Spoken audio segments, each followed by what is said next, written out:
मी आमदार आमशा पाडवी, नंदुरबार जिल्ह्यामध्ये महाराष्ट्र राज्याचे माजी मुख्यमंत्री आणि आताचे उपमुख्यमंत्री एकनाथराव शिंदे साहेब नंदुरबार इथे आभार.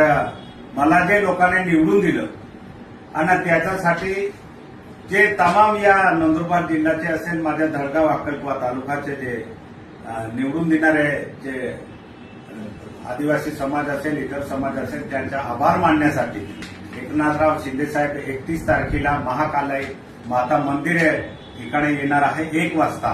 म्हणून माझे सर्व समाजाला हात जोडून विनंती आहे, आपल्या महाराष्ट्र राज्याचे लाडके माजी मुख्यमंत्री शिंदे साहेब येत आहे आणि ते 1 वाजता येणार आहे. म्हणून सर्वांना हात जोडून विनंती आहे की तुम्ही जास्तीत जास्त लोकसंख्येने उपस्थित राहावे, हेच माझी नम्र विनंती आहे.